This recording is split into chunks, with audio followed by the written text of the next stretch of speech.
Next up, I'd like to introduce Dr. Mohammad Eslami, Professor of Surgery, one of my colleagues in the Division of Vascular Surgery. He's also our Director of Clinical Research.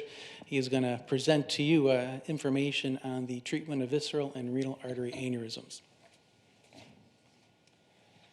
Good morning.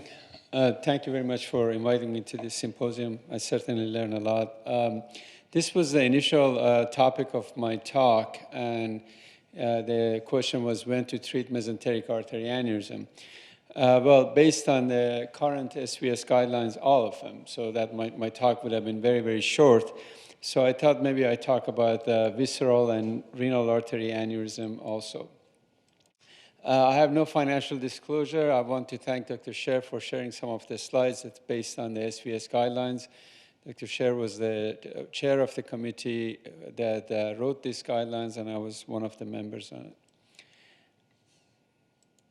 Okay. So as far as introduction, I'm specifically talking about non-syndromic renal artery and visceral artery aneurysms. These are relatively isolated vessels. They're very uncommon compared to even abdominal aortic aneurysm. Natural history is unknown. Majority are asymptomatic and they're incidental finding. But when they have symptoms, it can be anything from rupture, embolization, or hypertension. Visceral artery aneurysm are also very rare, although splenic artery, which is the most common type of visceral artery aneurysm, is the third most common intra-abdominal aneurysm. The mortality of these can be very high when they rupture, and often they are diagnosed similarly, incidentally with a CAT scan, as often these patients are difficult to diagnose with a duplex. When they're symptomatic or rupture, they can lead to different symptoms, which can be anywhere from shock to GI bleeding and abdominal pain, and of course the treatment depends on multiple factors. These guidelines that have been described so far, they follow a great approach, and this has to do with the strength of the evidence and quality of the evidence. As these aneurysms are relatively rare, most of the quality of the evidence is type 2, and often, as you can see in our presentation of the treatment, they are usually 2B or 2C because they're not very common. SVS guidelines was done using 80 observational studies. As you can see, the majority of the publications were for renal arteries, but also splenic, and others were also contributed to these SVS guidelines. Renal artery aneurysms, they're somewhat of a different animal. The current recommendation is to operate on them when they are more than 3. Of course, if they are rapidly growing, and anything by rapidly growing is a bit of a hedge factory here, that you say anything more than 0.5 in a year, which again, based on the abdominal aorta aneurysm, which is more common. The recommendation is to repair any woman in the childbearing age, and also all the pseudoaneurysm, and of course, if they're symptomatic. This is one of the recommendations in the current guideline, that the initial recommendation is to do open reconstruction in patients who can tolerate the operation. However, if they are not tolerating, go ahead with endovascular. As the rest of the aneurysms, as you can see, the recommendation by the guidelines was to do endovascular first. A splenic artery aneurysm, which is the most common visceral artery aneurysm, they are suggested to be repaired when they are more than 3 centimeters in the asymptomatic cases. And of course, all the pseudoaneurysm are suggested to be repaired because they can rupture. Similarly, in a woman of childbearing age, they're recommended to be repaired regardless of the size. And if there is a significant interval of growth, they should be repaired. And the repair is usually endovascular, which can be treated with a coil embolization of the proximal and distal inflow and outflow vessel to the aneurysm, or possibly placing a stent graft across it. If you have to do open, similarly, you can do a ligation, and laparoscopic operation of ligation of these vessels have been reported, which you can also do in a splenectomy at the same time. The next common visceral artery aneurysm is hepatic, Hepatic arteries actually rupture with some frequency when they are present. And all of these, so the aneurysm of these needs to be repaired. But when they are asymptomatic, again, there's a size criteria of more than 2 centimeters when they are true aneurysms. In certain group of patients, there are studies suggesting that if they have severe comorbidities, you can wait until they are 5 centimeters or more before attempting any interventions. And the treatment, again, is endovascular with coil embolization, possibly a covered stent. And if they are very large and you are intralobar in the liver, you need a lobar resection with a liver surgeon.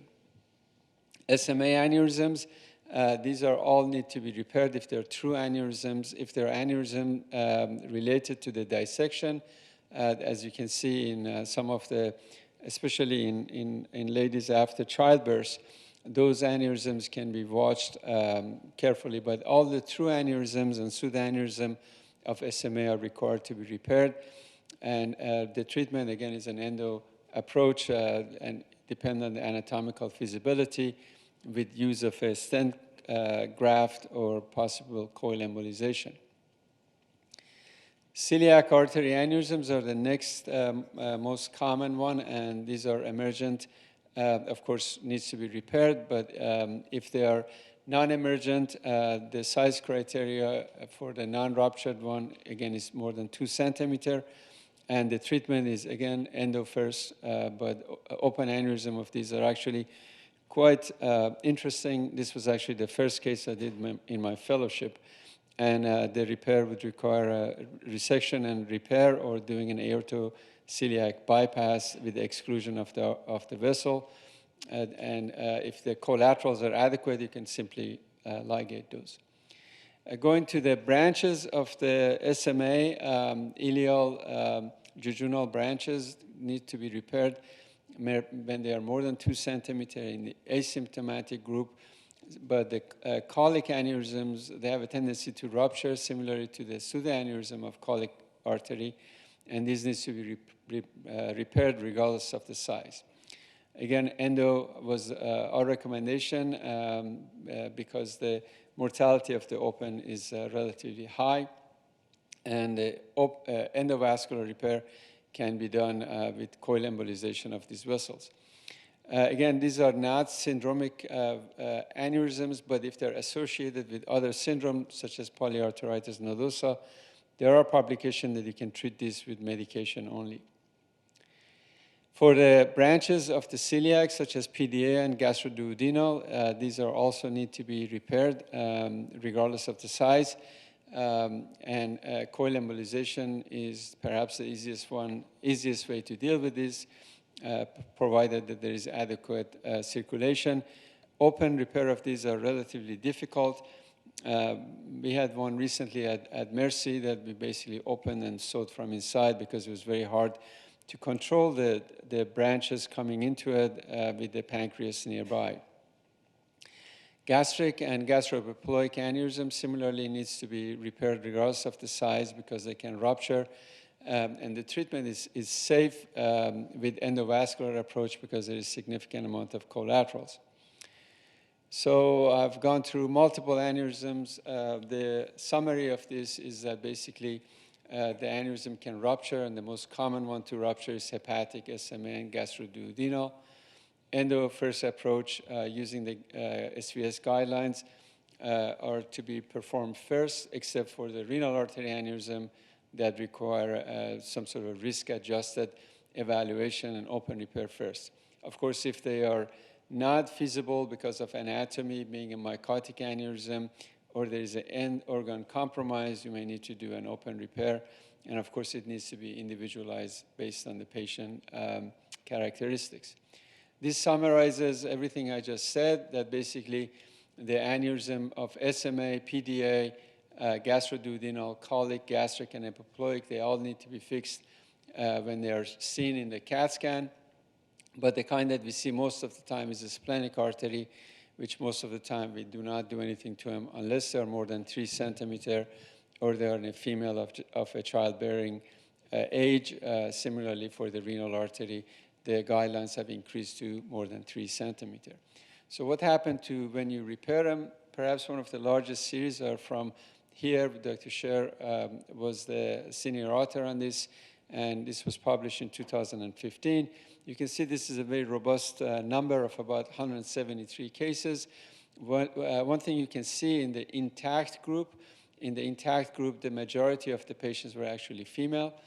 In the rupture group, the majority of the female were male, and this was one of the differences between the two groups, but there were really no differences between the intact versus ruptured group. And you can see the distribution in the case series from UPMC, that again, splenic artery was the most common one that presented in both intact and the ruptured group. As far as the survival, of course, this is a long-term survival. The patients have been followed for a very long period of time. But just looking at this, you can see that the intact, the preoperative mortality was about, survival was about 97%, whereas for the ruptured, of course, it was much worse as far as the survival. And in this group, you can see the distribution of the 30-day mortality. Again, splenic happened to be contributing to a lot of the mortality. And one of the conclusions of this paper was that the endovascular, because they compared the endo to open, for both ruptured and intact, they had a significantly better outcome when it was done endovascularly. And this is one of the reasons that these SVS recommendations were made. In addition, this was a paper that was published a year later from Cleveland Clinic. Again, a very robust number. They have followed a lot of these patients. As far as the follow-up, by the way, there is no strict protocol, but what we do in our practice, that we often end up getting a CAT scan depending on the size of the aneurysm every year or every 6 months. I have a tendency of doing it every year because these aneurysms don't enlarge very rapidly, the kind that we watch.